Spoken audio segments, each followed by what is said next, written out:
பேரும் அல்லும்படி 6 முதல் 60% வரை ஆடி தள்ளுபடியுடன் சூப்பர் சரவணா ஸ்டோர்ஸ். ஹாலிடேஸ்னாலே அது நம்ம ஜிடி ஹாலிடேஸ் தான்.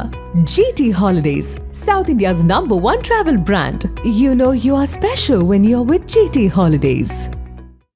ஒரு 10-12 வருடங்களுக்கு பிறகு வரலாற்றில் முதல் முறையாக பிஜேபி வீழ்ந்திருக்கிறது. பிஜேபியை வீழ்த்த முடியும் என்கிற நம்பிக்கையை இந்த நாட்டிற்கு ஒரு கூட்டம் சொல்லியிருக்கிறது. அதனால் மகிழ்ச்சி.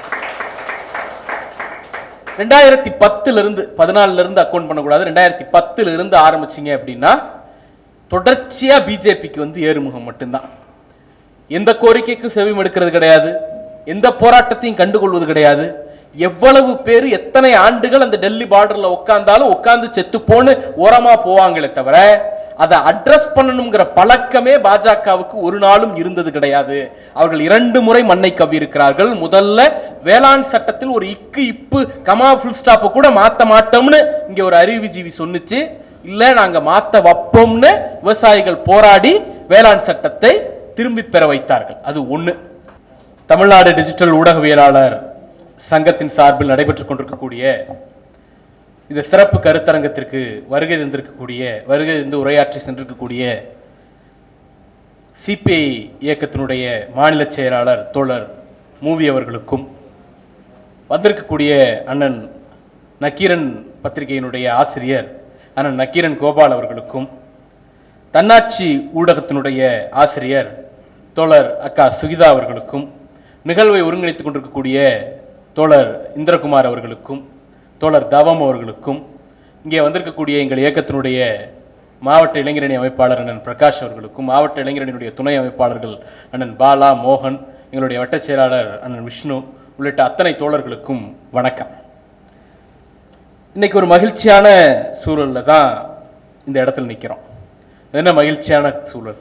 கண்டன கூட்டத்தில் மகிழ்ச்சியா அப்படின்னு கேட்கலாம். ஏன் அப்படின்னா, ஒரு செய்தி, ஒரு 10-12 வருடங்களுக்கு பிறகு வரலாற்றில் முதல் முறையாக பிஜேபி வீழ்ந்திருக்கிறது. பிஜேபியை வீழ்த்த முடியும் என்கிற நம்பிக்கையை இந்த நாட்டிற்கு ஒரு கூட்டம் சொல்லியிருக்கிறது. அதனால் மகிழ்ச்சி. 2010 14 அக்கௌண்ட் பண்ணக்கூடாது. 2010 ஆரம்பிச்சீங்க அப்படின்னா தொடர்ச்சியா பிஜேபிக்கு ஏறுமுகம் மட்டும்தான். எந்த கோரிக்கைக்கும் செவிம் எடுக்கிறது கிடையாது, எந்த போராட்டத்தையும் கண்டுகொள்வது கிடையாது. எவ்வளவு பேர் எத்தனை ஆண்டுகள் அந்த டெல்லி பார்டர்ல உட்கார்ந்தாலும் உட்கார்ந்து செத்து போன்னு ஓரமா போவாங்களே தவிர அதை அட்ரஸ் பண்ணணுங்கிற பழக்கமே பாஜகவுக்கு ஒரு நாளும் இருந்தது கிடையாது. அவர்கள் 2 முறை மண்ணை கவ்வியிருக்கிறார்கள். முதல்ல வேளாண் சட்டத்தில் ஒரு இப்பு கமா ஃபுல் ஸ்டாப் கூட மாத்த மாட்டோம்னு இங்க ஒரு அறிவுஜீவி சொன்னுச்சு. இல்ல நாங்க மாத்த வைப்போம்னு விவசாயிகள் போராடி வேளாண் சட்டத்தை திரும்பி பெற வைத்தார்கள். அது ஒண்ணு. அதுல கூட தேர்தல்ங்கிற ஒரு நெருக்கடி இருந்துச்சு. உத்தரப்பிரதேசத்துல, வட மாநிலங்கள்ல தேர்தல் வருகிறது, அதனால வேற வழி இல்ல அப்படிங்கிற ஒரு நெருக்கடி இருந்துச்சு. அவங்களுக்கு பின்னால ஒரு சமூக வாக்கு அப்படிங்கிற ஒரு விஷயம் இருந்துச்சு. இதற்கெல்லாம் பயந்து அன்னைக்கு பின்வாங்கினார்கள். ஆனால் வரலாற்றில் முதல் முறையாக தேர்தல் இல்லாத காலத்திலும் ஒரு போராட்டத்தின் மூலமாக மோடி கேபினெட்ல இருக்கக்கூடிய ஒரு அமைச்சரை நீங்க உடனே கேட்கலாம், மோடி என்ன கடவுளா அப்படின்னுட்டு. நமக்கு ஒரு கடவுள் கிடையாது, பாஜகவுக்கு கடவுள் தான். பாஜகவின் கடவுளாக இருக்கக்கூடிய மோடியினுடைய கேபினெட்ல இருந்து அவரால் நியமிக்கப்பட்ட ஒரு அமைச்சரை ராஜினாமா செய்ய வைத்த வரலாறு இந்த இளைஞர்களுக்கு சேர்ந்திருக்கிறது. அந்த நாளில் நாம இங்க நின்றுட்டு இருக்கோம். சோ ஃபர்ஸ்ட் டைம் அவங்க அஃபென்ஸ் மோட்ல இருந்து டிஃபென்ஸ் மோடுக்கு போயிருக்காங்க. நீங்க எந்த போராட்டம் நடந்தாலும் அவங்க சில உத்திகளை கையாளுவாங்க. முதல்ல என்ன பண்ணுவாங்கன்னா, தூண்டுறாங்க, இந்த போராட்டத்தை யாரோ தூண்டுகிறார்கள் அப்படிங்கிறது. இப்ப தூண்டுறாங்க அப்படின்னு சொல்லிட்டா சமூகத்துல ஒரு பகுதி அந்த போராட்டத்துக்கு ஆதரவு தெரிவிக்காது, தனியா போயிடுதா? அந்த போராட்டத்தை நீங்க ஐசோலேட் பண்ணிடுறீங்களா? அடுத்தது, இவர்கள் இன்னார், இந்த அமைப்பை சேர்ந்தவங்க, தேச விரோதிகள் அப்படின்னு டேக் பண்றது. டேக் பண்ணிட்டா இன்னொரு பொதுமக்கள் தரப்பு அப்படியே நமக்கு எதுக்குடா வம்பு அப்படின்ட்டு வெளில போயிடுவாங்களா? 2 தரப்பு வெளில போயிடுதா? அடுத்து என்ன பண்றதுன்னா, போராட்டக்காரர்களை ஆன்லைன்லயும் ஆஃப்லைன்லயும் புள்ளி பண்றது. ரொம்ப அசிங்கமா, கொச்சையா, பார்க்க முடியாத, கேட்க முடியாத வார்த்தைகளை வச்சு, இணைய கூலிப்படைகளை வச்சு, பெரிய பெரிய இண்டஸ்ட்ரி மாதிரியான இணைய கூலிப்படைகளை வச்சு அசிங்கப்படுத்துறது. அப்ப என்ன பண்ணுவாங்க, போராட வரக்கூடியவர்கள்ல அனுபவம் இல்லாதவர்கள், அரசியல் பின்புலம் இல்லாதவர்கள் நமக்கு எதுக்கடா வம்பு அப்படின்ட்டு கொஞ்சம் ஒதுங்கி போயிடுவாங்க. அடுத்து மிரட்டுறது, இது அடுத்த ஸ்டேஜ். வழக்கு போட்டுருவேன், தடியடி நடத்துவேன், ஊ அப்படின்னு மிரட்டுறது. அப்ப அதுல ஒரு செக்ஷன் வெளில போயிடும். எல்லாம் தாண்டி அந்த போராட்டத்தை சீர்குலைக்கிறதுக்கு அவன்ல இருந்து 2 பேரை உள்ள அனுப்புறது, உள்ள அனுப்பி ஊடுருவி போராட்டத்தை சீர்குலைக்க முயற்சி பண்றது. அந்த அட்டம் டு ஃபெயிலியர் அப்படின்னா கடைசியா வன்முறையை பிரயோகப்படுத்துறது. தீவிரவாதிகள் மீது என்னென்ன ஆயுதங்களை எல்லாம் பயன்படுத்த முடியுமோ எல்லா ஆயுதங்களையும் போராடக்கூடிய போராட்டக்காரர்கள் மீது பயன்படுத்துவது. இப்படித்தான் எல்லா போராட்டங்களையும் பாஜக ஒடுக்கி இருக்கிறது. விவசாயிகள் போராடினா பஞ்சாப்ல இருந்து வராங்க, ஆம் ஆத்மி தூண்டுச்சு, காங்கிரஸ் தூண்டுச்சு, காலிஸ்தான் தீவிரவாதிகள்னு சொல்லு, பாதி பேர் போக மாட்டேன், அப்படியே நடந்துரும். சிஏஏக்கு எதிராக இஸ்லாமியர்கள் போராடுறாங்களா, இஸ்லாமியர்கள்ங்கிற பேரே போதும், அதை வச்சு இவங்க டேக் பண்ணி இந்த போராட்டத்துக்கு ஒரு நோக்கம் கற்பிச்சு போராட்டத்தை காலி பண்ணிடுறது. தொழிலாளர்கள் போராடுறாங்களா, கம்யூனிஸ்ட்காரன் தூண்டுறாங்க, அர்பன் நக்சல்ஸ் அப்படின்னு சொல்லி. கருத்துரிமை கேட்கறாங்களா, மொழியுரிமை கேட்கறாங்களா, திராவிட இயக்கத்தோட குரல் திமுக தூண்டுச்சு, திக தூண்டுச்சு அப்படின்னு சொல்லு. இப்படி டேக் பண்ணி இந்த நாட்டில் எல்லா போராட்டங்களையும் ஒடுக்கியவர்களால் முதல் முறையாக எந்த டேகும் கொடுக்க முடியாமல் திணறடித்த போராட்டம் இன்றைக்கு இளைஞர்களால் சாத்தியப்படுத்தப்பட்டு பிஜேபி ஒரு அடியை வாங்கி. அப்ப பிஜேபியால செய்ய முடியல, பிஜேபியால செய்ய முடியாது, என்னால செய்ய முடியும்னு இங்க அந்த எல்லா உத்திகளையும் தாவேகா கையில் எடுத்திருக்கிறது. நீங்க அப்படியே யோசிச்சு பாருங்க. தூண்டுறாங்க, யார் சொன்னது? தர்மேந்திர பிரதான் சொன்னார் அங்க இந்த போராட்டத்தை யாரோ தூண்டுகிறார்கள்னு. இங்க மட்டும் அதே கல்வி அமைச்சர் பொறுப்பில் இருக்கக்கூடிய ராஜ்மோகன் சொல்லுகிறார் இந்த போராட்டங்களை தூண்டுகிறார்கள். யாரோட குரல் இது? பாஜக என்ன டோன்ல பேசுதோ அதே டோன்ல தாவேகா இங்க பேசுது. அடுத்து என்ன பண்றது? டேக் பண்றது. இவங்க எல்லாம் திமுக காரங்க, திமுக போய் ஆதரவு தெரிவிச்சிச்சு. ரோட்ல நின்று மாணவர்கள் போராடிட்டு இருக்கும் பொழுது வேடிக்கை பார்த்துட்டு போறதுக்கு நாங்க என்டர்டைன்மெண்ட்லயும் சினிமாலையும் எஃப்டிஎஃப்எஸ்லயும் செக்ரட்டரியேட்டை இழுத்து மூடிட்டு, மினிஸ்டர் ஆபீஸை இழுத்து மூடிட்டு எஃப்டிஎஃப்எஸ்ல உட்கார்ந்து கண்ணீர் வடிக்கக்கூடிய நாடக கூட்டம் அல்ல. நாங்கள் போராட்ட காலத்துல இருந்து வந்தவங்க, அதனால நாங்க அங்க போய் நிக்கிறோம். உடனே இந்த பார் இது திமுக இதெல்லாம் கூட பரவாயில்ல. தமிழ்நாட்டில் உறுப்பு மாற்று அறுவை சிகிச்சை அப்படிங்கிற சிகிச்சைக்கு முன்னோடியான ஒரு பேராசிரியர், மருத்துவர், மாநில திட்டக்குழுவினுடைய உறுப்பினராக இருந்தவர். அவர் அந்த போராட்டத்தில் நின்று பேசுறாரு. 70 வயசுக்கு மேல இருக்கும். அவருக்கு அவசியமே கிடையாது, அவர் டாக்டர், அவர் புள்ள டாக்டர், பேர புள்ளை டாக்டர் ஆக்கிறதுக்கான எல்லா வசதியும் வாய்ப்பும் அவருக்கு இருக்கு. ரோட்ல நிக்கணும்னு எந்த அவசியமும் கிடையாது. அவரு அந்த போராட்டத்தில் ஓரமா உட்கார்ந்துருக்காரு. எதுக்கு? என்ன அவசியம்? ரிட்டையர்மெண்ட் லைஃப ஹாப்பியா ஜாலியா, முதலமைச்சருக்கே 6 மணிக்கு மேல ஆட்டோ ஓட மாட்டேது. என்ன இவர் 7-8 மணி வரைக்கும் அந்த ரோட்ல உட்கார்ந்துட்டு இருக்கிறாரு. அவர் பேசுற ஒரு போட்டோவை எடுத்து போட்டு, அவர் எங்களுடைய தலைவர் முன்னாள் முதலமைச்சர் கூட இருந்த போட்டோவை எடுத்து போட்டு, நீ கொத்தூஸ் தானே, யாரு இந்த நாட்டில் உறுப்பு மாற்று அறுவை சிகிச்சைக்கு முன்னோடியான சட்டங்களை வடிவமைத்தவர்கள் ஒருத்தர், அவரை பார்த்து நீ கொத்தூஸ் தானே அடையாளப்படுத்துறது, டேக் பண்றது. அப்ப அவர் வாய்ஸ் யாரும் கேட்க மாட்டாங்கல்ல, அது திமுக வாய்ஸ்னு போயிடுது இல்ல. இந்த மாதிரி டேக் பண்ணி முறியடிக்கிறது யாருடைய உத்தினா பிஜேபியோட உத்தி. அதே உத்திய இங்க நடக்க. ஆன்லைன் புல்லிங் நீங்க எங்க வேணா போய் பாருங்க. போராட்டக்காரர்களுடைய படங்களை எடுத்து எவ்வளவு அபியூசிவான ஸ்டேட்மெண்ட்ஸ், எவ்வளவு அபியூசிவான கமெண்ட்ஸ், மிரட்டல ஆன்லைன்ல தாவேகாவுடைய இளைய கூலிப்படை செஞ்சிட்டு இருக்குங்கிறது இன்னைக்கு எடுத்து பாத்தீங்கன்னா தெரியும். யாரோட பேட்டர்ன்? பிஜேபியோட பேட்டர்ன். மிரட்டுறது, ரோட்டுக்குள்ள என்ன அடிப்பேன் அப்படின்னு வெளில காவல்துறை நிக்க வச்சு மிரட்டுறது, எல்லாத்தையும் தாண்டி வன்முறையை ஏவுறது, ஊடுருவல் நடந்துச்சா இல்லையா? நேற்று திடீர்னு ஒரு அம்மா உள்ள வருது, எங்க அடிக்கிறாங்களே அப்படின்னு கேட்டா, அடிக்கிறதெல்லாம் எனக்கு தெரியாதுங்க, அப்புறம் எதுக்கு வந்த? ஒண்ணு தெரிஞ்சுட்டு வரணும். அப்ப இங்க விஜய்க்கு எதிராக பேசுறாங்கிறது உனக்கு தெரிஞ்சிருக்கு. விஜயனுடைய போலீஸ் போராடுகிற மாணவர்களை ஒடுக்குகிறதுங்கிறது உனக்கு தெரியல. இப்ப என்ன அர்த்தம்? யார் சொல்லி வந்த, யாரோட பேரோல்ல வந்த கேள்வி வருதா இல்லையா? அப்ப அப்பட்டமாக ஊடுருவி இந்த போராட்டத்தை முறியடிக்கலாங்கிற ஒரு சதி திட்டத்தோடு உள்ளே நுழைகிறார்கள். இது அத்தனையும் இந்தியா முழுக்க பாஜக செய்து கொண்டிருந்த வேலை, அதை தமிழ்நாட்டில் தாவேகா செய்ய தொடங்குகிறது. இதுல இன்னொரு வியாக்கியானம் சொல்றாரு. யாரு? அமைச்சர், கல்வி அமைச்சர் ராஜ்மோகன். ரோட்ல அவங்க அனுமதி வாங்கி போராடினா நாங்க மதிக்கிறோம், ரோட்ல போராடினா அனுமதிக்க முடியாது, அது தூண்டுதல் அப்படிங்கிறாரு. சார் இது எங்கே கேட்ட குரல் சார், இது உங்க குரல் இல்ல சார், வேற யாரோ அதை பேசினாங்க சார் அப்படின்னு கொஞ்சம் ரீவைண்ட் பண்ணி பார்த்தா, ஜந்தர் மந்தருக்குள்ள நின்னு போராடினா நாங்க அனுமதிக்கிறோம், ரோட்டுக்கு வந்தா தடியடி நடத்துவோம், பிஜேபி சொல்றது இதுதானே. பாலநிலத்துக்குள்ள போராடினா அனுமதிப்போம், எக்மோர்ல ரோட்ல வந்து உட்கார்ந்தா தடி நடத்துவோம். பாஜகவுடைய வாய்ஸும் தாவேகாவுடைய வாய்ஸும் ஒன்னா இருக்கா இல்லையா? இத கேள்வி கேட்டா உடனே அழுக ஆரம்பிச்சிருது. ஐயோ எங்களை ஏன் திட்டுறீங்க, நீட் எதிர்ப்பு போராட்டத்தில் பாஜகவை கேள்வி கேட்காம எங்களை ஏன் கேள்வி கேட்கறீங்க, எங்களை ஏன் திட்டுறீங்க அப்படின்ட்டு ஒப்பாரி வைக்க ஆரம்பிச்சிருது. இல்ல சார், ஒன்னே ஒண்ணுதான், உங்களை நோக்கி கேள்வி கேட்கறதுக்கு மூணே காரணம் தான். ஒண்ணு, இன்னைக்கு நீங்க ஆக்டர் விஜய் கிடையாது, இன்னைக்கு சிஎம் விஜய். மாநிலத்தில் இவ்வளவு பெரிய பதட்டமான போராட்டம் நடந்துட்டு இருக்கு. மாணவர் சமுதாயம் தன்னெழுச்சியா ரோட்ல வந்து உட்கார்றாங்க. எல்லா மாவட்ட ஆட்சியர் அலுவலகத்திலும், எல்லா எஸ்பி ஆபீஸ்லயும் இங்க போராட அனுமதி கூட, அங்க போராட அனுமதி கூட லெட்டரை தூக்கிட்டு மாணவர் அமைப்புகள் ஓடன்னு ஓடாடுறாங்க. பாலநிலத்தில் ஒரு வாரமா மாணவர்கள் உட்கார்ந்து இருக்காங்க, பேசிட்டு இருக்காங்க. இதுவரைக்கும் இந்த நாட்டினுடைய முதலமைச்சர் இது குறித்து ஏதாவது ஒரே ஒரு வார்த்தையை, இக்கு இப்பு ஃபுல் ஸ்டாப் கமா ஏதாவது ஒண்ண அதிகாரப்பூர்வமா வாயை திறந்து சொல்லியிருப்பாரா? அப்ப வாயை திறங்க சிஎம் சார்னு கேட்கறதுல என்ன தப்பு? வாயத்திறங்க சிஎம் சார்னு கேட்டா எங்களை நோக்கி திட்டுறாங்க, எங்களை நோக்கி திட்டுறாங்க. சார், சிஎம் பதவியில உட்கார்ந்தா பேசுன்னு சொல்லுவாங்க. பேச முடியலன்னா எதுக்கு அங்க உட்கார்றீங்க? எதிர்கேள்வி வருமா இல்லையா? அடுத்து, ஒரு பக்கம் நாங்க அனுமதிக்கிறோங்கிறது, இன்னொரு பக்கம் ஒடுக்கிறது. ரொம்ப சிம்பிள்ங்க. எக்மோர்ல போராட்டத்தில் உட்கார்ற மாணவர்களை அடிக்கிறீங்க.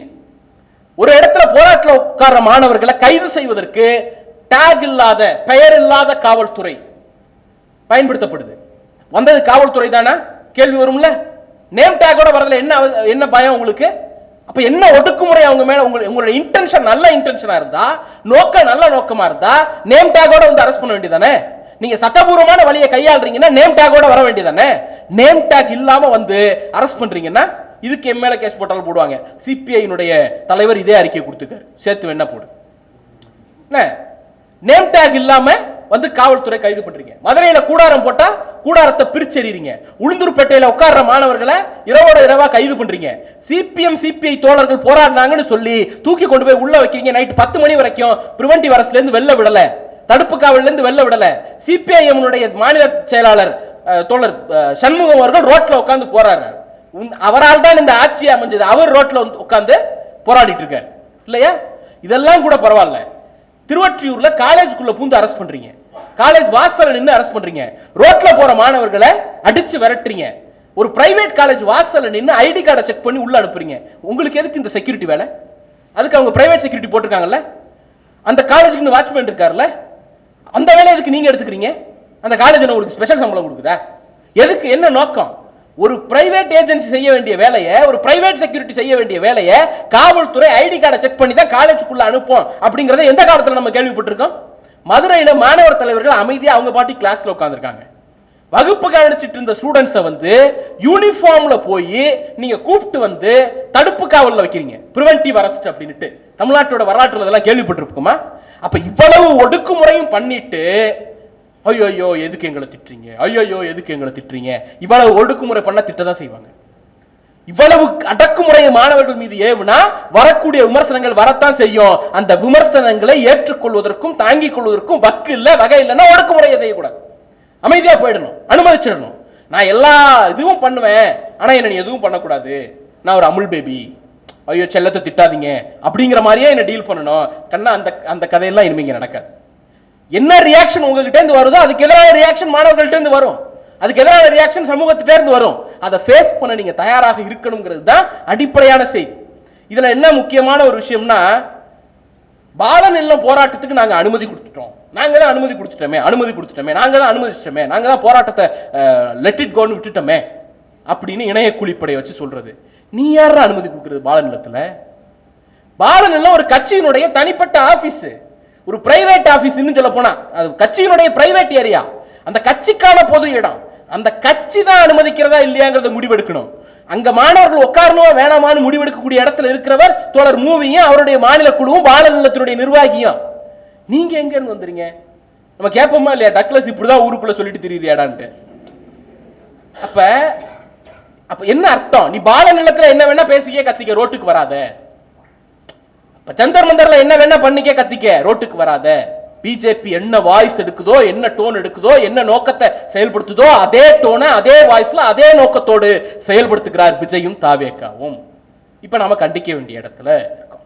எல்லாத்தையும் விட முக்கியமான ஒரு விஷயம், இந்த அரசு எல்லாத்தையும் தூண்டுறாங்கன்னு சொல்லி நலிஃபை பண்ணிட்டு சார். ஒன்னே ஒண்ணு, தூய்மை தொழிலாளர் பிரச்சனை வந்தது, போராடினாங்க. போராடின போது கிட்டத்தட்ட வாரக்கணக்கில் அந்த போராட்டம் அதே இடத்துல கண்டினியூ ஆனிச்சு. ரோட்ல, மாநகராட்சி ஆபீஸினுடைய வாசல்ல விட்டுட்டு வேடிக்கை பார்க்கல. தொடர்ச்சியான பேச்சுவார்த்தையை அரசு மேற்கொண்டது. மாநகராட்சி நிர்வாகம் தொடர்ச்சியான பேச்சுவார்த்தையை மேற்கொண்டது. பேச்சுவார்த்தையில உடன்பாடு எட்டப்படலைங்கிறது தனி, போராட்டத்தை கண்டுகொள்ளாமல் இல்லை, பேச்சுவார்த்தை நடந்தது. 4 கட்டம் 5 கட்டம் 6 கட்டம்னு பேச்சுவார்த்தை நடந்தது. உயர் நீதிமன்றத்தினுடைய உத்தரவின் பெயரில் தான் அந்த போராட்டம் அங்க கலைக்கப்பட்டது. நாங்க நினைச்சிருந்தா, திமுக நினைச்சிருந்தா, பாஜகவினுடைய உத்தியை ஃபாலோ பண்ணணும்னு நினைச்சிருந்தா, போராட்டக்காரர்கள் விஜய் வீட்டுக்கு போய் சந்திச்சாங்கல்ல, எல்லாரையும் போராட்டக்காரர்களை தான் போய் சந்திப்பாங்க. அரசியல் இயக்கங்கள் போராட்டக்காரர்கள் தான் போய் சந்திப்பாங்க. போராட்டக்காரர்கள் போய் விஜயை சந்திச்சாங்கல்ல, அந்த போட்டோவை வச்சு இது தாவேகாவின் தூண்டுதலால் நடக்கிற போராட்டம்னு டேக் பண்ணி அந்த போராட்டத்தை நலிஃபை பண்ணிருக்கலாமா இல்லையா? அந்த வாய்ப்பு இருக்கா இல்லையா? திமுக அந்த உத்தியை கையில் எடுக்கல. அந்த வாய்ஸ்ல அந்த குரல்ல ஒரு டெமோக்ரசி இருக்கு. அந்த கோரிக்கையை நிறைவேற்ற முடியுமா இல்லையான்னு பார்ப்போம். கடைசியா அந்த கோரிக்கையை நிறைவேற்றுங்கிற அஷூரன்ஸையும் கொடுத்தோம், நடந்துச்சு. ஆனா இன்னைக்கு எதுக்கு எடுத்தாலும் விவசாயிகள் போராடுறாங்களா, எதிர்க்கட்சிகள் தூண்டுது அப்படின்னு வேளாண் துறை அமைச்சர் சொல்றாரு. டாஸ்மாக் ஊழியர்கள் போராடுறாங்களா, எதிர்க்கட்சிகள் தூண்டுது அப்படின்னு டாஸ்மாக் மந்திரி சொல்றாரு. மாணவர்கள் போராடுறாங்களா, யாரோ தூண்டுறாங்க அப்படின்னு கல்வித்துறை அமைச்சர் சொல்றாரு. இப்படி எல்லா போராட்டங்களையும் யாரோ தூண்டுறாங்கன்னு அதை எல்லாத்தையும் நலிஃபை பண்ணி போராட்டங்களை இல்லாமல் செய்யணும் அப்படிங்கிற நோக்கத்தோடு செயல்படுகிறீர்கள். உங்களை நோக்கி வரக்கூடிய போராட்டங்களை எதிர்கொள்வதற்கான நெஞ்சுரத்தை முதுகெலும்பு முதல்ல வளர்த்துங்க. போராட்டம் வந்துச்சுன்னா போராடக்கூடியவர்களை ஃபேஸ் பண்ணி அதுக்கான கமிட்மெண்ட்டை கொடுக்கறதுக்கான அந்த எபிலிட்டியை முதல்ல வளர்த்துக்குங்க. இன்னொருத்தர் மேல பழிய போட்டு தப்பிக்கலாம் அப்படிங்கறது ஆரம்பத்தில் நல்லா குழுகுழுன்னு ஜாலியா இருக்கும், போக போக எல்லா குட்டும் அம்பலப்பட்டு போயிடும். அப்ப அது ரொம்ப காலத்திற்கு நீங்க பிஜேபி 12 வருஷம் சஸ்டைன் பண்ணிட்டாங்களே, மத்தவங்க மேல பழி போட்டு நாங்க பண்ண முடியாதா? நீங்க பண்ண முடியாது ராஜா. தமிழ்நாடு பிஜேபி ஆளக்கூடிய பிற மாநிலங்களை போல அல்ல. இதோ ஒரு தடவை ஏமாந்துருச்சு, லைட்டா தூங்கிடுச்சு, கொசு காதுல பூந்துருச்சு, அதுக்காக எப்போதும் தூங்கிட்டே இருப்பான் தமிழ்நாட்டுக்காரன், தமிழ்நாடு அப்படின்னு நினைக்க கூடாதுல்ல. சோ இது எல்லாத்தையும் நீங்க ஒரு விஷயத்தை அப்படியே கவனிச்சீங்கன்னா ஒண்ணு தெளிவா தெரியும். வெளியில் கோமாளி வேடத்தை போட்டுக்கொண்டு உள்ளே பாசிஸ்டுகளாக திரிகிறார்கள். பாசிஸ்டுகளை எதிர்கொள்வது எளிது, கோமாளிகளை எதிர்கொள்வது எளிது, பாசிச கோமாளிகளை எதிர்கொள்வது கடினம். நமக்கு முன்னால் இருக்கக்கூடிய பேராபத்து எதிரிலே நிற்கக்கூடியவர்கள் பாசிச கோமாளிகள். நமக்கு முன்னால் ஒரு கோமாளி ஃபேஸை காட்டிக்கிட்டே உள்ளுக்குள்ள பாசிஸ்டுகளாக செயல்படக்கூடிய இவர்களை எதிர்கொள்வதற்கு நமக்கு தேவை மிக கடுமையான ஒற்றுமையும் உறுதியான நிலைப்பாடு. அந்த இடத்துல இருந்து தான் இதை நாம எடுக்கணும். இப்ப நீங்க என்ன கேட்டாலும் 5 வருஷமா என்ன பண்ணிட்டேன், நீட்டுக்கு எதிராக யார் ரோட்டுக்கு வந்தாலும் 5 வருஷமா என்ன பண்ணிட்டேன், 5 வருஷமா என்ன பண்ணிட்டேன், நான் சொல்றேன் நீ சொல்லு 5 வருஷமா என்ன பண்ண அப்படின்ட்டு. நீட்டுக்கு எதிரான ரகசியம் தெரியும்னு சொன்னோம். என்ன அது? ஒரு பொலிட்டிக்கல் ஸ்டேட்மெண்ட். ஏடிஎம்கே உங்களால முடியுமான்னு கேட்டாங்க. முடியுங்க, எங்களுக்கு ஆட்சி அதிகாரம் வரட்டும், பண்ணி காட்டுறோம்னு எங்களுடைய இளம் தலைவர் சொன்னார். அதுக்கான அட்டெம்ப்ட் எடுக்காம இருந்தா நீங்க எங்களை கேள்வி கேட்கலாம். என்னென்ன பண்ணிருக்கிறோம்? முதல்ல ஒரு ஆணையம் போட்டோம், சயின்டிபிக்கா அதை ரிசர்ச் பண்ணோம், அதன் அடிப்படையில் கமிட்டி ரிப்போர்ட் வந்துச்சு. அதை வச்சு தமிழ்நாடு சட்டமன்ற பேரவையில் 2 முறை, ஒரு முறை இல்ல 2 முறை தீர்மானம் நிறைவேற்றி ஒன்றிய அரசுக்கு அனுப்பியிருக்கிறோம். யூனியன் கவர்மெண்ட்டுக்கு தொடர்ச்சியாக கடிதம் எழுதி அதை ஒப்புதல் கொடுங்கன்னு கேட்டிருக்கிறோம். நீதிமன்றத்தில் வழக்கு தொடுத்திருக்கிறோம். இது எல்லா வேலையும் அரசாக, திமுக ஒரு அரசாக செய்திருக்கிறது. கட்சியாக தமிழ்நாடு முழுக்க கையெழுத்து இயக்கம் நடத்தணும், தமிழ்நாடு முழுக்க நீட்டிய வேண்டான கருத்தரங்க நடத்தணும், தமிழ்நாடு முழுக்க மாவட்ட தலைநகரங்களில் போராட்டம் நடத்தணும், தமிழ்நாடு முழுக்க உண்ணாவிரதம் இருந்தோம். உண்ணாவிரதத்தில் அன்றைக்கு அமைச்சராக இருந்த எங்களுடைய இளைஞரணி செயலாளர், இன்றைக்கு எதிர்க்கட்சி தலைவர் வந்து நின்று பேசினார். நிறைய பேர் எச்சரிச்சாங்க, ஒரு அமைச்சராக இருந்துட்டு போராட்டத்தில் கலந்து கொள்ளாதீங்கன்னு, அமைச்சர் பதவி போனா போகுது, நீட்டுக்கு எதிராக வந்து நிற்பேன்னு சொல்ற தெம்பு அவருக்கு இருந்துச்சு. இந்த கமிட்டி ரிப்போர்ட், திமுக அரசு நீட்டுக்கு எதிராக 5 ஆண்டுகளாக என்ன பண்ணுச்சு, நீட்டுக்கு என்னைக்கு சாவுமணி அடிக்கிறோமோ அன்னைக்கு இந்த கமிட்டியினுடைய ரிப்போர்ட் முக்கியமான ஆவணமாக, முக்கியமான புள்ளியாக, முக்கியமான ஜீவனாக இருக்கும். இதை உருவாக்கி கொடுத்தது திமுக அரசு. அப்ப திமுக என்ன பண்ணுச்சுன்னு நான் சொல்றேன். 5 வருஷமா நீ என்ன பண்ண நீட்டுக்கு எதிரா? இன்னைக்கு ஒரு டயலாக் பேசுற, நீட்டை ஒழிக்க முடியாது, மாநில பட்டியலுக்கு கொண்டு வந்தாதான் ஒழிக்க முடியும். அதுவே தெரியல கல்வி அமைச்சருக்கு. போற போக்கில் சொல்றாரு, கல்வியை குறைந்தபட்சம் ஒத்திசைவு பட்டியலுக்காவது கொண்டு வர வேண்டும். அண்ணே, அது ஏற்கனவே ஒத்திசைவு பட்டியல்ல தானே இருக்கு. அது என்ன தம்பி, நாங்க தான் அமல்ல இருக்கிறது தானே எல்லாத்தையும் அமல்படுத்திட்டு இருக்கோம். ஏற்கனவே இருக்கிற ஸ்கீமை தானே எங்க பேர்ல ஒட்டிட்டு இருக்கோம். ஒத்திசைவு பட்டியல்ல இருக்கிற கல்வியை மீண்டும் ஒத்திசைவு பட்டியல் கொண்டு வருவோம் அப்படின்னு அண்ணன் அமைச்சர் ராஜ்மோகன் சொல்றாரு. கல்வியை மாநில பட்டியலுக்கு கொண்டு வரணும் அப்படிங்கிறீங்களா சார்? இதுவரைக்கும் அதன் பொருட்டு என்ன செஞ்சீங்க? தமிழ்நாடு சட்டமன்றத்தில் ஏதாவது ஒரு தீர்மானம் கொண்டு வந்திருக்கீங்களா? உங்க கட்சியில ஏதாவது தீர்மானம் போட்டு அதை நிறைவேற்றி அனுப்பி இருக்கிறீங்களா? ஒரு வழக்கு போட்டிருக்கீங்களா? சார், கல்வியை மாநில பட்டியலுக்கு கொண்டு வரணுங்கிற அந்த நோக்கத்துக்காகவும் வழக்கு நடத்தினது ஒரு திமுக எம்எல்ஏ தான். ஆயிரம்விளக்கு சட்டப்பேரவை தொகுதி எம்எல்ஏ டாக்டர் எழிலன் தான் கல்வியை மாநில பட்டியலுக்கு கொண்டு வரணும்னு வழக்கு போட்டார். இந்த வழக்கு இன்னமும் நிலுவையில் இருக்கு. நீங்க என்ன பண்ணீங்க? இல்ல தாவேக்கா ஒரு பார்ட்டியா அதுல இம்ப்ளீட் ஆயிருக்கும் சொல்ல முடியுமா? உங்க நோக்கம் மாநில பட்டியலுக்கு கொண்டு வரணும் தானே. அந்த மாநில பட்டியலுக்கு கொண்டு வருவதற்காக இதுவரைக்கும் என்ன டேஷ கிழிச்சிங்க? அவர் மொழி இப்பெல்லாம் இதெல்லாம் வந்து இதாயிடுச்சு, பார்லிமெண்டரி வேர்ட் ஆயிடுச்சு. அப்ப நம்ம கேட்போமா இல்லையா? அப்ப எதையாவது சொல்லுங்க. எதுவுமே பண்ணல. எதுவுமே பண்ணாம பண்ணவனை பார்த்து கேள்வி கேட்கறது. 5 வருஷம் என்ன பண்ணோம்னு நாங்க சொல்லிட்டோம், அதே 5 வருஷத்துல நீ என்ன கிழிச்சேன்னு சொல்லி பார்ப்போம். சோ இதெல்லாம் ஒரு பக்கம், இந்த மாதிரி நீட்டு தொடர்பான விஷயங்கள். இன்னொன்னு ஊடகங்களை அச்சுறுத்துவது. என்ன மாதிரி அச்சுறுத்துறது சார்? 2 விஷயம். ஊடகங்களுடைய நம்பகத்தன்மையை குவெஸ்டின் பண்றது. திமுக பத்தி, அதிமுக பத்தி, பிஜேபி பத்தி, இல்ல XYZ பத்தி, பாமக, நாம் தமிழர் யாரை பத்தி ஒரு நியூஸ் போட்டாலும் அதனுடைய நம்பகத்தன்மையை குவெஸ்டின் பண்றது.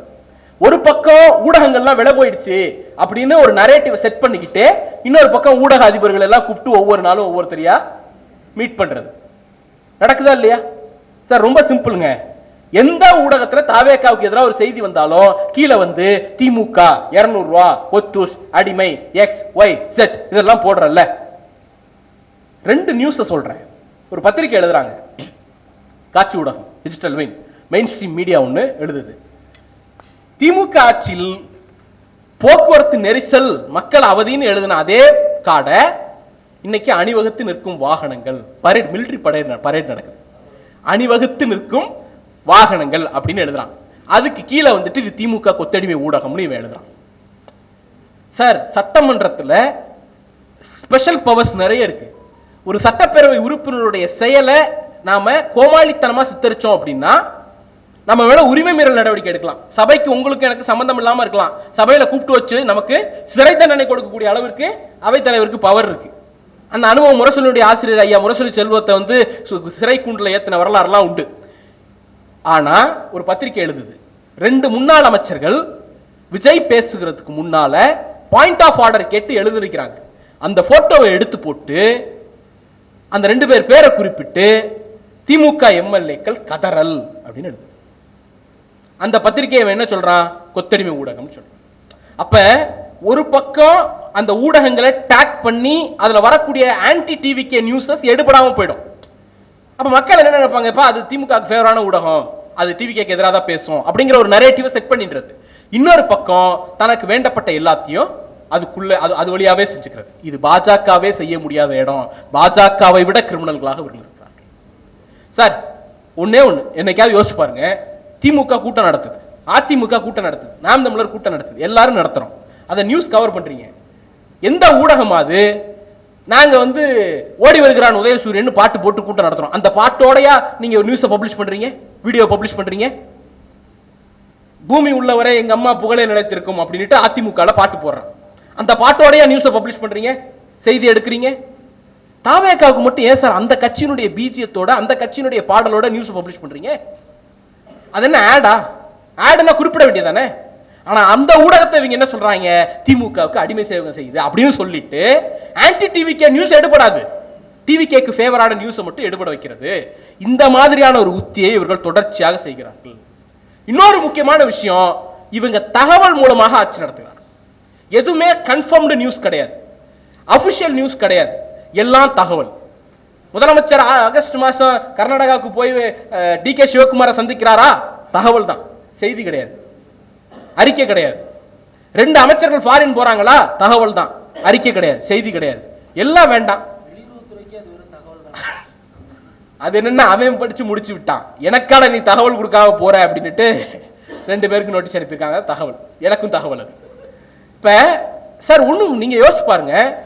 நம்முடைய தோழர் பாடகர் அறிவு செக்ரட்டரியேட் வாசல்ல திடீர்னு தோன்றாரு, கத்துறாரு, போராடுறாரு, அவரை கைது பண்றதா ஒரு செய்தி பரப்பப்படுது, ஒரு சில விஷுவல்ஸும் வருது. அடுத்த ஒரு அரை மணி நேரத்தில் அந்த நரேட்டிவ் அடுத்து மாறுது. முதலமைச்சரை சந்திக்க அழைத்து செல்லப்படுகிறார், முதலமைச்சரை சந்தித்தார் அப்படின்னுட்டு. சரி, போட்டோ எங்கப்பா? முதலமைச்சரை சந்தித்தார்னு யார் சொன்னா? அறிவு சொன்னாரா? முதலமைச்சரை சந்திச்சார்னு யார் சொன்னா? முதலமைச்சர் சொன்னாரா?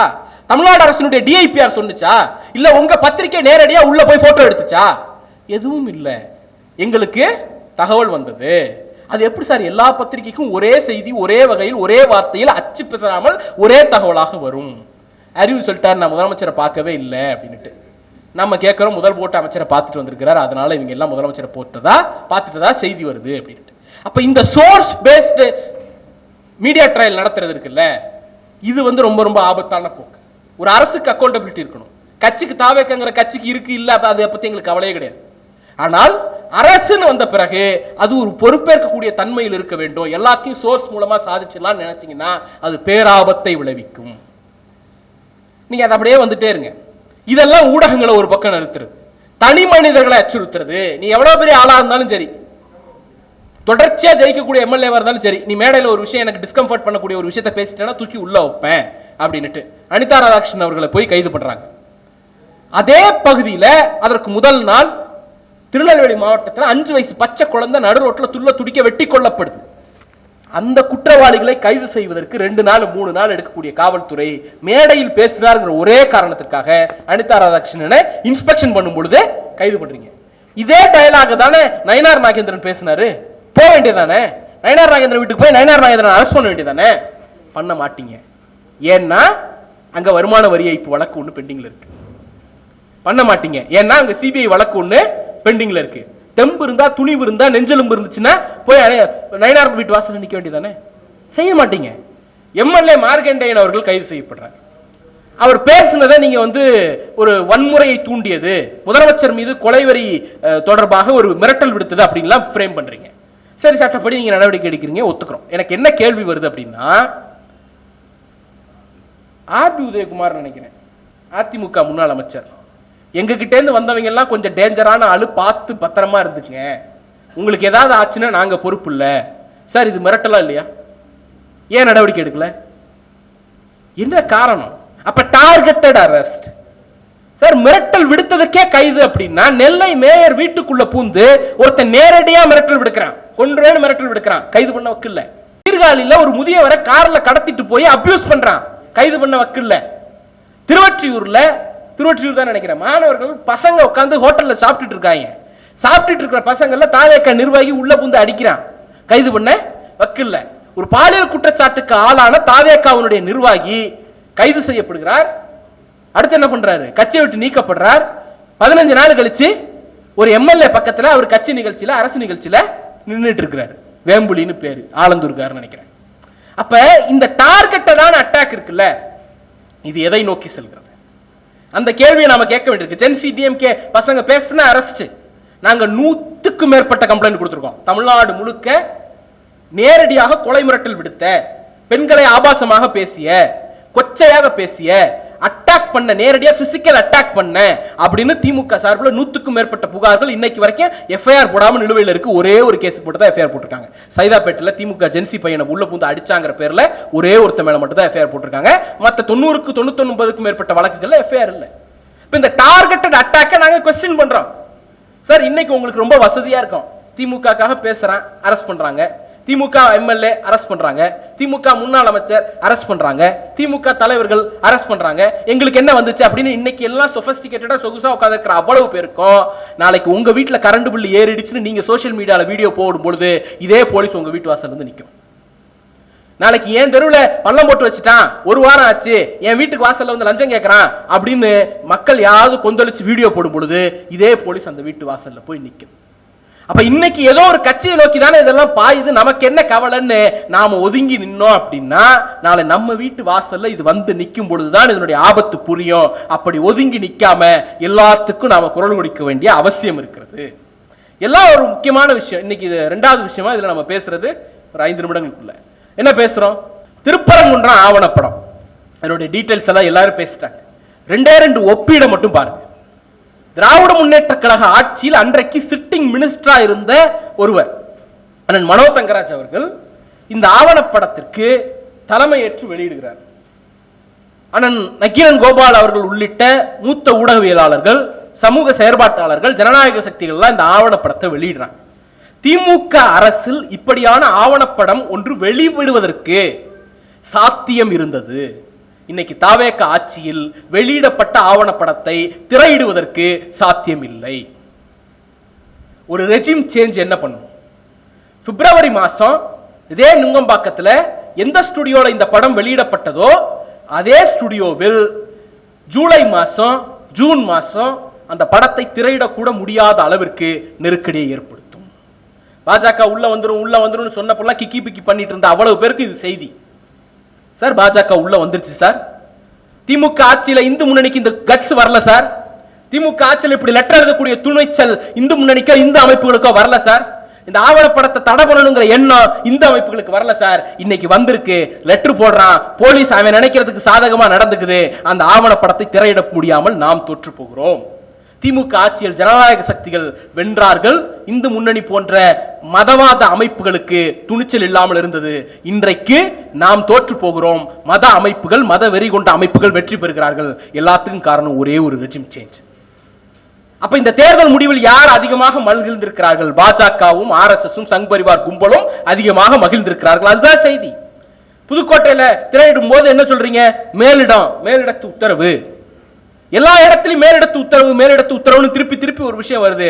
அந்த மேலிட முதலமைச்சரா, முதல் போட்ட அமைச்சரா, ஆலோசகர்களா, இல்ல நாக்பூரா, ஆர்எஸ்எஸ்?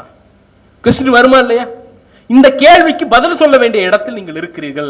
இந்து முன்னணியினுடைய மகிழ்ச்சியும் இந்துத்துவ பரிவாரங்களுடைய மகிழ்ச்சியும் ரொம்ப காலத்துக்கு நீடிக்க விடுவது நமக்கு நல்லதல்ல. அதை எதிர்த்து பேச வேண்டிய, குரல் கொடுக்க வேண்டிய ஒரு நெருக்கடியிலே நாம் எல்லாம் இருக்கிறோம். சார் நான் இன்னும் சொல்றேன், இது என்ன பெரிய பெரிய எஸ்டாபிளிஷ்மெண்ட்டுக்கு எதிராக தானே இந்த விஷயங்கள்லாம் நடக்குது அப்படின்னு நீங்க நினைச்சிட்டு சிம்பிளா போயிடலாம். இன்னைக்கு ஒரு அமைச்சர் பேசியிருக்கிறார்.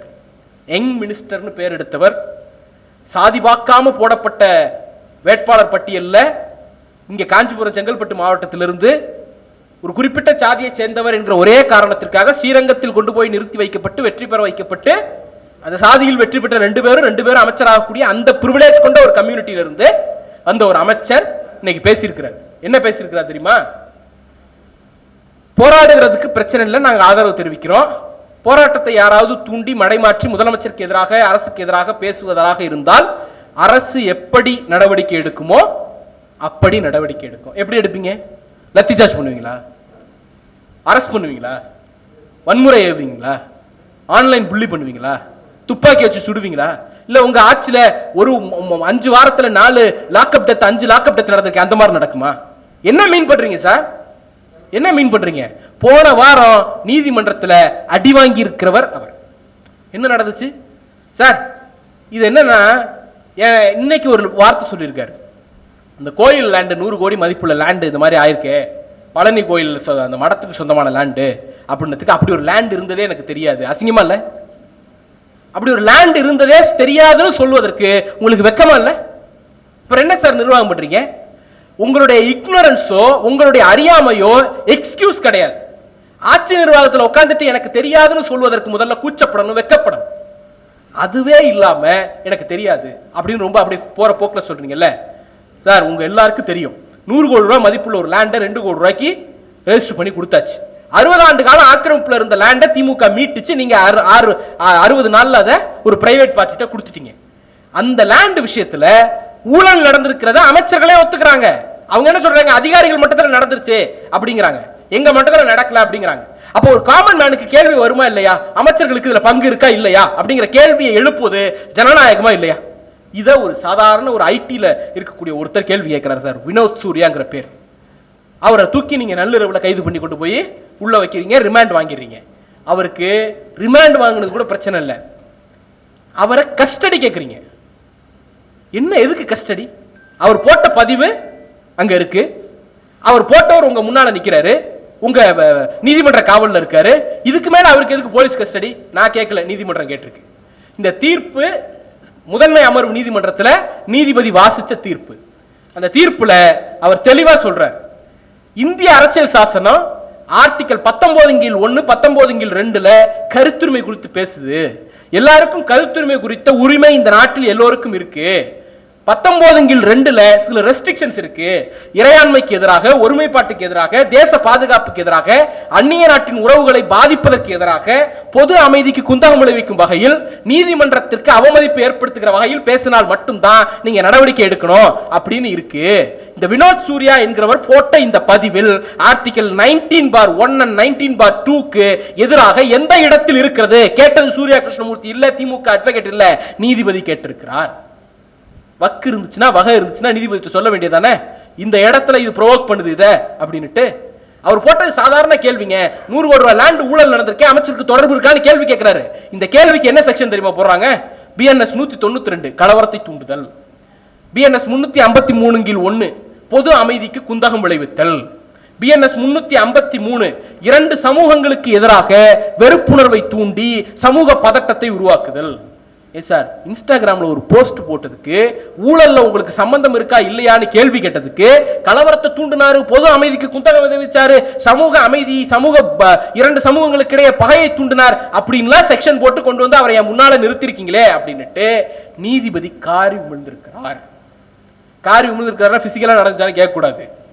மானம் இருக்கிறவங்களுக்கு தெரியும் அது உமிழ்ந்ததா, அடிச்சு விரட்டினதா, இல்ல தட்டி கொடுத்து பாராட்டினதா அப்படின்னுட்டு. அது ஒரு உவமை, உருவகம். நீதிபதி ஒரு இடத்துல சொல்றார், சார், இந்த democracy the voice of dissent is to be respected. Merely criticizing the government or its minister does not amount to an offense committed against the state or public tranquility. ஜனநாயகத்தில் மாறுபட்ட குரல்களை மதிக்க வேண்டும்.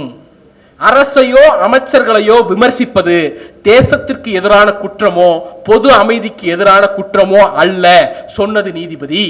சொல்லப்பட்டது தாவேக அரசுக்கு. வெக்கம் இருந்தா மன்னிப்பு கேட்டு அந்த வழக்கை வாபஸ் வாங்கியிருக்கணும். இன்னைக்கும் அந்த வழக்கை நடத்திக்கிட்டு இருக்கக்கூடிய அரசாக இந்த அரசு இருக்கிறது. அவர் ஒரு சாதாரண பையன், பெரிய பொலிட்டிக்கல் இன்ஃப்ளூயன்ஸ் கிடையாது, பொறுப்புல கிடையாது, பெரும் பணக்காரர் கிடையாது, எதுவுமே இல்லாத ஒரு சாதாரண பையன் ஒரு போஸ்ட் போட்டாங்கிறதுக்காக தூக்கி வச்சிருக்கீங்கல்ல. உங்களுக்கு உண்மையிலே கட்ஸ் இருந்துச்சுன்னா ஊழல்ல தொடர்புடைய ஏதாவது ஒருத்தனை தூக்கி நேரம் உள்ள வச்சிருக்கணும்ல. ஏன் வைக்கல? வித்தவங்க வெளியில இருக்கான், வாங்கினவன் வெளியில இருக்கிறான், பத்திரம் பண்ணி கொடுத்தவன் வெளில இருக்கிறான், டிரான்ஸ்பர் போட்ட அதிகாரி வெளில இருக்கிறான், அதுக்கு லெட்டர் எழுதின HRC அதிகாரி வெளில இருக்கிறான், அவரை டிரான்ஸ்பர் போட்ட அதிகாரி வெளில இருக்கிறான், அத்தனை பேரும் வெளில இருக்கிறாங்க. அதை எதிர்த்து கேள்வி கேட்டு ஒரு இளைஞர் சிறைக்கு அனுப்பப்பட்டார். இதுதான் இந்த நாட்டில் தாவேகா காப்பாற்றக்கூடிய ஜனநாயகம். அப்ப நம்ம கேட்போமா இல்ல, எங்களுக்கு ஜனநாயகம் வேண்டாம், ஜனநாயகம் வேணும்னு கேட்டா ஐயோ எங்களை திட்டாங்க, ஐயோ எங்களை திட்டாங்க. அழுகிற ஆட்டத்தை முதல்ல நிறுத்துங்கடா, அரசியல் பேச ஆரம்பிங்கடா அப்படின்னு நம்ம கேட்போம்ல. ஒரே ஒரு விஷயம் தான் தோழர்களே, திராவிட முன்னேற்ற கழகத்தின் பிரதிநிதியாக நீங்க அழைத்திருக்கிறீர்கள். 75 ஆண்டு காலம் ஆகிவிட்டது எங்களுடைய கட்சி தொடங்கப்பட்டு. 1949 செப்டம்பர் மாதம் 17ஆம் தேதி ஜான்சிராணி பூங்காவில் கொட்டும் மலையில் தொடங்கப்பட்ட இயக்கம் இந்த இயக்கம். அந்த இயக்கத்தை தொடங்கி வைத்து அண்ணா பேசி முடிக்கும் போது இப்படி முடித்தார். என்ன சொல்லி முடிச்சார் அப்படின்னா, முக்கியமாக முதல் வேளையாக எழுத்துரிமை, பேச்சுரிமை எதையும் அடக்கும் சர்க்காரின் போக்கை எதிர்த்து போரிடுவதற்காக திமுக முன்னணி படை அமைய வேண்டும். அதில் பங்கு கொள்ள சமதர்ம தோழர்களே வாருங்கள் என வரவேற்கிறேன். கம்யூனிச தோழர்களே ஒத்துழையுங்கள் என்று கேட்டுக்கொள்கிறேன். பேச்சுரிமையை பறிக்காதே, எழுத்துரிமையை தடுக்காதே என்று கோருகிறோம். அதற்காக போரிடுவோம். தந்தை பெரியார் அவர்களே, நீங்கள் அளித்த பயிற்சி பாசறையில் பக்குவம் பெற்ற நாங்கள் உங்கள் வழியே சர்க்காரை எதிர்த்து சிறை செல்லத்தான் போகிறோம். கட்சியை தொடங்கி இருக்கக்கூடிய முதல் நாளிலேயே இதுதான் அண்ணா இந்த நாட்டுக்கு கட்சியை தொடங்கி வைத்து முதலில் சொன்ன செய்தி. 75 வருஷம் ஆட்சியில் இருந்து 75 வருஷம் ஆட்சி, கட்சி ஆரம்பிச்சு ஆட்சியில் இருந்திருக்கிறோம், எதிரில் இருந்திருக்கிறோம். ஆனால் எங்களுக்கு அண்ணா முதல்ல கொடுத்த டாஸ்க் கருத்துரிமைக்கும் எழுத்துரிமைக்கும் பேச்சுரிமைக்காகவும் களத்தை அமைத்து போராடு என்பதுதான் இந்த இயக்கத்திற்கும் இந்த கட்சிக்கும் அண்ணா ஃபர்ஸ்ட் கொடுத்த டாஸ்க். அந்த உரையில் நாம் அத்தனை பேருக்கும் செய்தி இருக்கிறது. திமுகவிற்கு, இடதுசாரி தோழர்களுக்கு, ஜனநாயக சக்திகளுக்கு, ஊடக தோழர்களுக்கு அவ்வளவு பேருக்கும் அந்த உரையில் செய்தி இருக்கிறது. கெடுவாய்ப்பாக அதை மீண்டும் ஒரு முறை படித்து பார்த்து செயல்பட வேண்டிய ஒரு நெருக்கடியை காலம் நமக்கு கொடுத்திருக்கிறது. ஒன்றுபட்டு செயல்படுவோம், இந்த ஊழி காலத்தை வென்றெடுப்போம். நன்றி, வணக்கம். நக்கீரன் டிவிக்கு சப்ஸ்கிரைப் செய்யுங்கள். உங்கள் ஆதரவே எங்கள் பலம். ஆசிரியர்களுக்கு நண்பனாகவும் மாணவர்களுக்கு ஆசானாகவும் திகழும் தேர்வு வழிகாட்டி. ஒவ்வொரு பாடத்திற்கும் அனுபவமிக்க ஆசிரியர்களின் துல்லியமான தெளிவான விடைகள். CNC இருக்கு, தேர்வு பயம் எதற்கு? இது தீரன் பப்ளிஷிங் ஹவுஸ் விற்பனை வெளியீடு.